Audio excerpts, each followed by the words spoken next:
اعوذ باللہ من الشیطان الرجیم بسم اللہ الرحمن الرحیم۔ آپ فرما رہے تھے کہ تمام اعمال کا دار و مدار نیت پر ہے اور ہر عمل کا نتیجہ ہر انسان کو اس کی نیت کے مطابق ہی ملے گا۔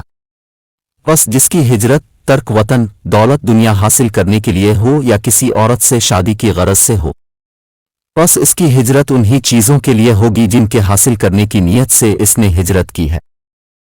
ایک شخص حارث بن حشام نامی نے حضرت سے سوال کیا تھا کہ حضور اب پر وحی کیسے نازل ہوتی ہے؟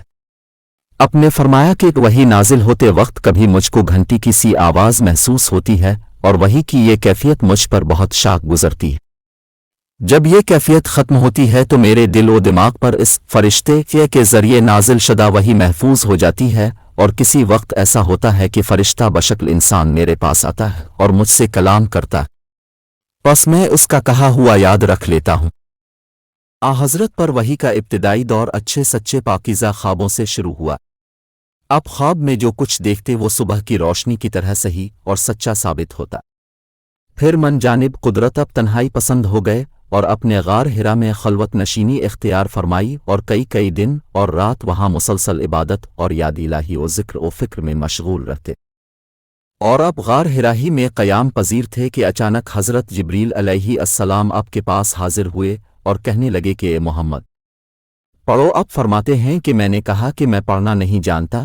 اب فرماتے ہیں کہ فرشتے نے مجھے پکڑ کر اتنے زور سے بھینچا کہ میری طاقت جواب دے گئی، پھر کہا کہ پڑھو۔ میں نے پھر وہی جواب دیا کہ میں پڑھا ہوا نہیں ہوں۔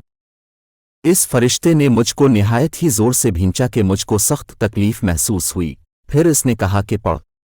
میں نے کہا کہ میں پڑھا ہوا نہیں ہوں۔ فرشتے نے تیسری بار مجھ کو پکڑا اور تیسری مرتبہ پھر مجھ کو بھینچا، پھر مجھے چھوڑ دیا اور کہنے لگا کہ پڑھو اپنے رب کے نام کی مدد سے جس نے پیدا کیا اور انسان کو خون کی پھٹکی سے بنایا، پڑھو اور آپ کا رب بہت ہی مہربانیاں کرنے والا ہے۔ پس یہی آیتیں اب حضرت جبریل علیہ السلام سے سن کر اس حال میں غار ہرا سے واپس ہوئے کہ آپ کا دل اس انوکھے واقعہ سے کانپ رہا تھا۔ آپ حضرت خدیجہ کے ہاں تشریف لائے اور فرمایا کہ مجھے کمبل اوڑھا دو۔ آپ کو کمبل اوڑھا دیا۔ جب آپ کا ڈر جاتا رہا تو اپنی زوجہ محترمہ حضرت خدیجہ رضی اللہ عنہا کو تفصیل کے ساتھ یہ واقعہ سنایا اور فرمانے لگے کہ مجھ کو اب اپنی جان کا خوف ہو گیا ہے۔ آپ کی اہلیہ محترمہ حضرت خدیجہ رضی اللہ عنہا نے آپ کی ڈھارس بندھائی اور کہا کہ آپ کا خیال صحیح نہیں ہے، خدا کی قسم آپ کو اللہ کبھی رسوا نہیں کرے گا۔ حضرت خدیجہ رضی اللہ عنہا آپ کو ورقہ بن نوفل کے پاس لے گئیں جو ان کے چچا زاد بھائی تھے۔ حضرت خدیجہ رضی اللہ عنہا نے ان کے سامنے آپ کے حالات بیان کیے اور کہا کہ چچا زاد بھائی اپنے بھتیجے محمد کی زبانی ذرا ان کی کیفیت سن لیجئے۔ وہ بولے کہ بھتیجے اپنے جو کچھ دیکھا ہے اس کی تفصیل سناؤ۔ چنانچہ اپنے از اول تا آخر پورا واقعہ سنایا، جسے سن کر ورقہ بے اختیار ہو کر بول اٹھے کہ یہ تو وہی ناموس معزز رازدان فرشتہ ہے جسے اللہ نے حضرت موسیٰ علیہ السلام پر وحی دے کر بھیجا تھا۔ کاش میں آپ کے اس عہد نبوت کے شروع ہونے پر جوان عمر ہوتا، کاش میں اس وقت تک زندہ رہتا جبکہ آپ کی قوم آپ کو اس شہر سے نکال دے گی۔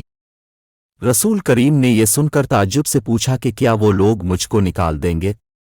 حالانکہ میں تو ان میں صادق و امین و مقبول ہوں۔ ورقہ بولا ہاں یہ سب کچھ سچ ہے، مگر جو شخص بھی آپ کی طرح امر حق لے کر آیا لوگ اس کے دشمن ہی ہو گئے ہیں۔ اگر مجھے آپ کی نبوت کا وہ زمانہ مل جائے تو میں آپ کی پوری مدد کروں گا۔ مگر ورقہ کچھ دنوں کے بعد انتقال کر گئے، پھر کچھ عرصہ تک وحی کی آمد موقوف رہی۔